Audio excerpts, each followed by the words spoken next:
잠이 잘 오지가 않고 전신에 힘이 없고 어지럽기도 하고 이런 여러 가지 증상들을 호소하시는데요. 노인 우울증의 증상이 마치 치매 증상처럼 보일 수 있다는 겁니다. 진짜 치매 환자들은 사실은 이미 뇌가 망가져 버려서 생긴 증상들이기 때문에 더 나빠지지 않도록 예방이 최선이고 조기에 치료 개입을 하는 것이 최선이라고 할 수가 있습니다. 10년간의 골든타임 기간 안에 열심히 생활습관 관리하는 것을 추천드리고요. 가장 중요한 첫 번째는 안녕하세요. 참포도나무병원의 신경외과 정진영입니다. 치매가 걱정돼서 제 진료실에 찾아오시는 환자분들은 크게 보면 두 가지 분류로 나눌 수가 있는데요. 한 가지는 환자분 본인이 나 너무 기억력이 떨어지는 것 같아, 이게 치매가 아닐까 걱정이 돼, 이런 증상으로 오시는 분들이 계시고, 또 한 부류는 가까운 분들, 가족들에 의해서 우리 어머님이 또는 우리 아버님이 너무 요즘 기억력이 떨어지시는 것 같아, 또는 배우자분께서 요즘 당신 너무 깜빡깜빡하는 게 심해진 것 같아, 이래서 병원을 찾아오시는 분들, 두 가지 분류로 구분할 수가 있습니다. 두 가지 분류 중에서 보면 첫 번째 분류, 본인이 불편함을 느끼거나 기억력이 떨어지는 것 같다고 생각하고 오시는 분들은 실제로 검사를 해보고 하면 진짜 치매를 진단받는 경우는 굉장히 드물고요. 근데 두 번째 분류, 가족들이나 가까운 친지에 의해서 치매가 걱정돼서 오시는 분들을 검사를 해보면 진짜 치매가 진단되는 경우들이 훨씬 더 많은 것 같아요. 최근에 제 어떤 환자분이 한 분 계셨어요. 75세 이상 되신 여성분이셨는데 아주 경미한, 증상이 심하지 않은 뇌경색으로 저한테 입원 치료를 받게 되셨습니다. 그런데 환자분의 과거력을 제가 조사하다 보니까 치매를 한 1년 전에 진단을 받고 치매약을 복용하고 계셨어요. 근데 제가 진료실에서 환자분과 면담을 하고 진료를 할 때 환자분의 증상은 전혀 치매 환자라고 느껴지지가 않았습니다. 일주일에 3번씩 수영을 다니시고 전에는 골프 라운딩도 즐겼다고 얘기하시고 굉장히 예의 바르시고 그런 환자분이셨어요. 저는 사실 그때 처음에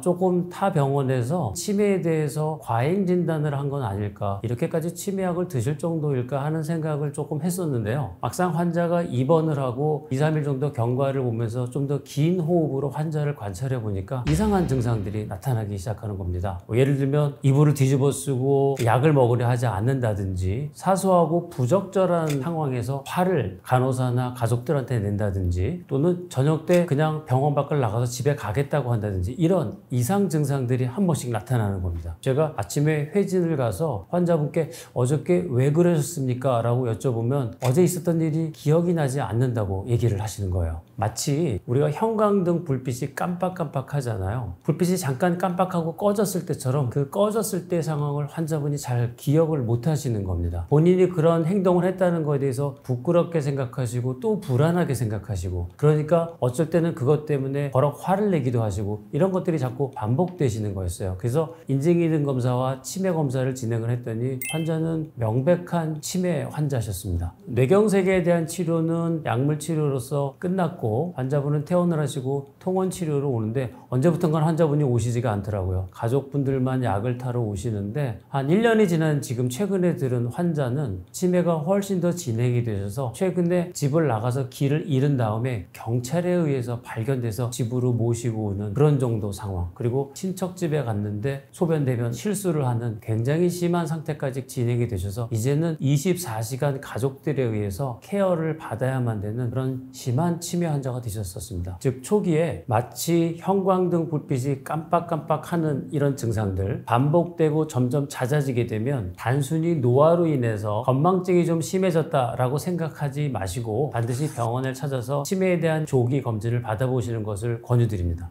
오늘 그 약속이 있었지 하고 깜빡 잊는 정도의 행동은 자연스러운 노화 현상으로 생각할 수가 있겠죠. 그런데 한 가지 여기서 말씀드리고 싶은 것은 지금 우리 전 세계적으로 경험해보지 못한 장수 세대에 살고 있죠. 수명이 길어지다 보니까 노인 우울증이 굉장히 중요한 사회 문제로 대두가 되는데요. 노인 우울증의 증상이 마치 치매 증상처럼 보일 수 있다는 겁니다. 수명이 길어지니까 은퇴를 하고 나서도 일이 없이 지내는 기간이 많아지고 부부 중에 한 명이 사별하거나 이별하는 경우가 생기고 생기면 노인 우울증이 생길 가능성이 높아지게 되는데요. 이런 노인 우울증 환자들의 특징은 그 기억력이 저하되는 주관적인 호소가 굉장히 심합니다. 기억력이 자꾸 깜빡깜빡하고 생각도 안 나고 내가 치매가 온 것 같고, 또 이런 분들은 동반 증상들, 밤에 불면증, 잠이 잘 오지가 않고 전신에 힘이 없고 어지럽기도 하고, 이런 여러 가지 증상들을 호소하시는데요. 진짜 치매 환자들은 사실은 본인이 치매가 걸렸다고 잘 생각하지가 않아요. 즉 병에 대한 인식이 별로 없죠. 진짜 알츠하이머 치매와는 차이가 나는 그런 감별점이라고 할 수가 있고요. 그렇기 때문에 사실은 우울증은 우리가 우울증을 치료하는 좋은 여러 가지 다양한 약들이 있습니다. 즉 우울증은 약물로서 어느 정도 치료가 가능한 병이고요. 우울증이 치료가 돼서 증상이 호전되면 우리가 걱정하는 인지기능이 떨어지는 증상도 같이 좋아질 수가 있다는 거죠. 오히려 알츠하이머 치매처럼 진행하는 거를 늦출 수 있는 것이 최선인 경우보다 노인 우울증으로 인해서 생긴 인지기능 저하는 그래도 약간 희망이 있다고 볼 수가 있는 겁니다. 저는 사실 신경외과 의사입니다. 신경외과 의사가 하는 일은 뇌종양, 뇌출혈, 뇌혈관 질환 이런 것들을 수술하는 것을 주로 하는 직업이죠. 그런 병을 진단하기 위해서는 영상검사, 이미지가 굉장히 중요한데요. 얼마 전에 제가 경험했던 굉장히 안타까웠던 경우가 있었어요. 그 환자분께서는 한 1년 전에 타 병원에서 치매를 진단받고 치매약을 복용하셨던 환자예요. 그런데 제 진료실에 오기 직전 얼마 전에 식사하고 대화하는 중에 환자분께서 두서없는 얘기를 하시고 A를 질문했는데 엉뚱한 B를 대답을 하시고, 이런 일이 생겨서 자제분들이 조금 놀라셔서 어머니가 치매가 심해지신 것 같아요 하고 제 진료실에 오셨습니다. 제가 대화를 나누고 환자분을 면담을 했는데 일반적인 치매 때 나타나는 인지기능 저하 증상하고 조금 다른 부분이 있었어요. 그래서 뇌 MRI 검사를 했는데 결과는 악성 종양이 발견된 겁니다. 이미 상당히 진행이 된, 그래서 뇌가 많이 부어오르고 부종이 생긴, 그래서 언어 기능에 문제가 생긴 경우였어요. 1년 전에 이 환자분께서 치매로 진단받을 당시에 뇌 MRI 검사를 했다면 아마 뇌종양이 더 진행되기 전에 조금 더 미리 발견해서 조금 더 우리한테 선택의 여지가 많지 않았을까 하는 아쉬움이 있습니다. 즉 치매를 진단하는 데 있어서 영상검사, 인지기능 검사가 물론 기본적으로 하지만 뇌 MRI 같은 영상검사가 기본적으로 전제가 되어야 된다는 굉장히 안타까웠던 경우였어요. 여러분, 그 치매를 혼자서 자가 진단하는 것이 생각보다 쉽지는 않기 때문에요. 제가 굉장히 좋은 방법을 하나 알려드리겠습니다. 스마트폰이나 컴퓨터에 치매 체크라는 앱이 있어요. 그 앱을 다운받으시면 굉장히 간단하게 치매를 자가 진단할 수가 있습니다. 거기서 혹시 점수를 합산해서 몇 점 이하가 되면 병원에 가서 치매센터 전문의와 상의하십시오 하는 숫자가 나올 수가 있습니다. 혹시 나도 좀 치매가 되는 거 아니야 이런 걱정이 있으신 분들은 이런 간단한 앱을 통해서 스스로 셀프 테스트를 하시고요. 만약에 거기서 점수가 조금 안 좋게 나오시면 병원에 가서 의사를 만나서 상담하시는 것을 추천드립니다. 사실 치매가 걱정돼서 오시는 분들 굉장히 진료실에 많습니다. 기억력이 깜빡깜빡해서 오시는 분들, 또 가족력이 있기 때문에 걱정이 돼서 미리 오시는 분들이 있어요. 이런 분들이 병원에 오시면 치매 예방을 위해서 할 수 있는 선별검사라고 저희가 하는데요. 그런 검사들이 있습니다. 첫 번째는 간단한 인지기능 검사를 해보고요. 두 번째는 제가 아까 말씀드린 기본적으로 뇌의 기억력을 떨어뜨리게 할 만한 원인이 있는지 보는 영상 이미지 검사. CT보다는 MRI가 훨씬 더 많은 정보를 얻을 수 있기 때문에 MRI 검사를 추천을 드리고요. 그 다음에 이런 인지기능 검사나 영상 검사에서 알츠하이머 병이 좀 의심되는 상황이 있으면 아밀로이드 검사를 하게 되는데요. 사실 이 아밀로이드를 검사도 세 가지 방법이 있습니다. 가장 정확한 방법은 페트 스캔이라고 해서요. 방사성 동위원소를 몸에 넣고 방사선으로 찍는 방법이 있습니다. 그건 아밀로이드가 뇌에 얼마나 침착되어 있는지를 직접 눈으로 확인할 수 있는 검사고요. 두 번째는 뇌척수액을 채취해서 그 안에 있는 아밀로이드 성분을 분석하는 겁니다. 마지막으로 가장 간단한 방법은 우리가 혈중 아밀로이드 검사를 하는 건데요. 각각의 세 가지 검사에 장단점이 있습니다. 페트 검사나 뇌척수액 검사는 비용도 굉장히 비싸고, 우리 척추에서 뇌척수액을 채취하는 것은 어떻게 보면 조금 침습적인 위험성을 포함한 검사라고 할 수 있기 때문에 일반적으로 이 검사를 진행하는 데는 제한들이 좀 있고요. 가장 우리가 손쉽게 아밀로이드의 수준을 알 수 있는 것들은 혈중 피 검사를 통해서 아밀로이드 검사를 하시는 것이 있습니다. 정리하면은 처음에는 선별적인 인지기능 검사를 하고 뇌 영상 검사를 해서 이상소견이 의심되거나 알츠하이머 병이 의심되면 혈중 아밀로이드 검사를 하는 것, 이 정도까지 기본적인 선별 검사라고 할 수가 있습니다.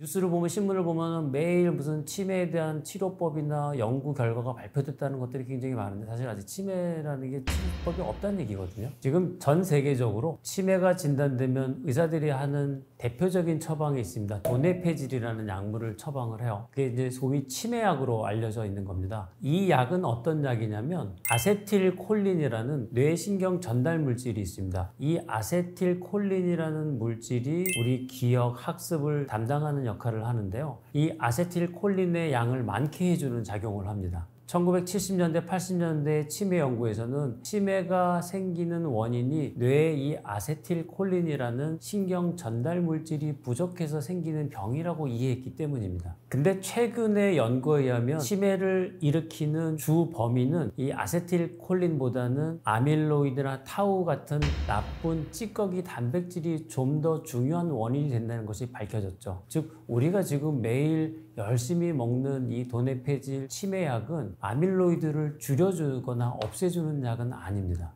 아세틸콜린, 신경 전달 물질을 좀 많게 해줘서 기억이 조금 좋아지는 임상 증상의 개선 효과를 기대할 수 있는 약이지 알츠하이머 병의 진행을 막거나 근본적으로 치료할 수 있는 치료제가 아닌 거죠. 그렇다면 근본적으로 알츠하이머 병을 일으키는 이 아밀로이드를 없애주는 치료법은 없는 걸까요? 있습니다. 가장 최근의 치료법을 보면 아밀로이드를 제거해주는 주사 치료가 개발이 됐습니다. 작년 우리나라에도 이 아밀로이드를 제거하는 주사 치료제가 도입이 돼서 환자들한테 사용할 수가 있는데요. 우리나라에 허가가 된 레카네맙이라는 아밀로이드를 제거해주는 주사 치료제는 경도인지 장애나 초기 알츠하이머 병에 허가가 났습니다. 즉 이미 떨어져 있는 인지기능이나 기억력을 되살리고 향상시키기보다는 초기 알츠하이머 병이 진행되는 것을 늦추거나 멈추는 데 기대를 할 수 있는 약입니다. 그래서 제가 연구 결과를 보면 1년 반 정도 이 주사 치료를 했을 경우에 27% 정도 병의 진행을 늦출 수 있다고 결과가 나와 있어요. 어떻게 보면 실망적인 결과라고 할 수도 있습니다. 더군다나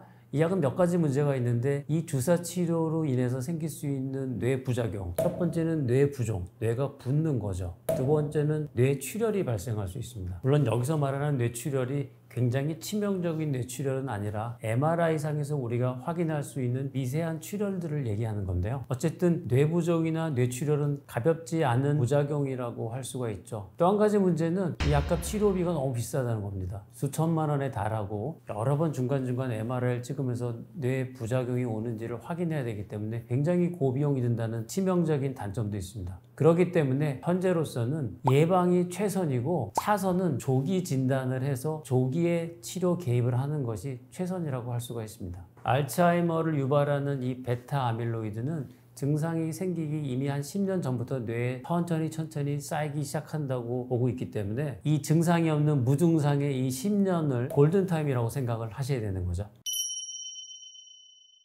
사실 지금까지 개발된 치매 약물이 그다지 획기적이지는 않기 때문에 가장 중요한 것은 생활습관 관리, 10년간의 골든타임 기간 안에 열심히 생활습관 관리하는 것을 추천드리고요. 두 가지를 말씀드리고 싶습니다. 가장 중요한 건 첫 번째는 수면입니다. 우리가 잠을 자는 동안에 글림프 시스템이라는 것이 작동을 합니다. 쉽게 말하면 뇌신경에 있는 임파선, 몸에 생긴 찌꺼기들을 제거하는 기능을 하는 것이 임파선이라고 할 수가 있는데요. 뇌신경계에 있는 임파선, 이 글림프 시스템이 밤에 잠을 자는 동안에 알츠하이머를 유발하는 아밀로이드를 씻어내주는 기능을 합니다. 즉 충분한 수면을 유지하는 것이 아밀로이드를 제거할 수 있는 시간을 가질 수가 있고 매일매일 누적이 되면 치매를 예방하는 데 굉장히 중요한 생활 습관이라고 할 수가 있죠. 두 번째는 유산소 운동입니다.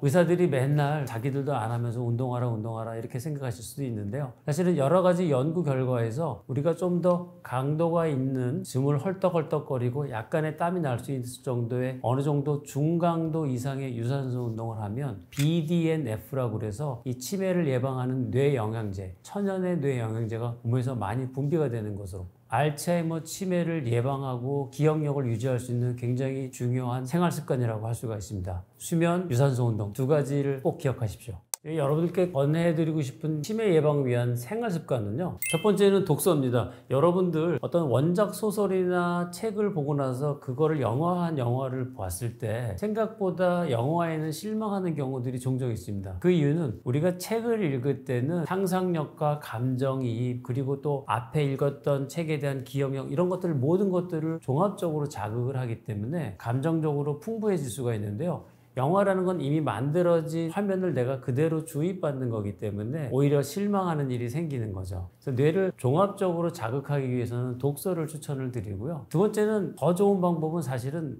어떤 뭔가를 배우는 겁니다. 뭐 요리를 배우건 어떤 기술을 배우건 외국어를 공부하는 것도 굉장히 추천할 만한 생활 습관이라고 말씀드릴 수가 있습니다. 우리가 외국 공부를 하면 또 입으로 따라서 말을 하게 되죠. 스피킹, 말을 하게 되면 우리의 해마, 기억 중추가 좀 더 활발하게 활동을 할 수가 있어요. 그래서 하루에 10분만 단어를 외운다든지 소리내서 말하는 이런 외국어 공부를 한다는 것은 치매 예방에 굉장히 좋은 효과를 볼 수 있습니다. 마지막으로 이렇게 손글씨 말씀을 많이 드리는데 일기 같은 걸 쓰면서 자기 생각도 정리하고 손을 움직이면서 멀티태스킹이라고 그러죠. 여러 가지 일을 동시에 할 수 있으면 뇌가 골고루 자극받을 수 있기 때문에 치매를 예방하는 좋은 생활 습관이라고 말씀드릴 수 있어요. 여러분, 우리나라는 국가에서 관리하는 건강검진이 전 세계 어느 나라보다 잘 돼 있는 나라죠. 1, 2년에 한 번씩 혈액검사, 내시경, 대장내시경 이런 것들을 하는 의료적으로 혜택받은 나라에 살고 있다고 할 수 있는데요. 잘 안 찍어보게 되는 게 뇌에 대한 검사입니다. 우리가 뇌 MRI를 찍으면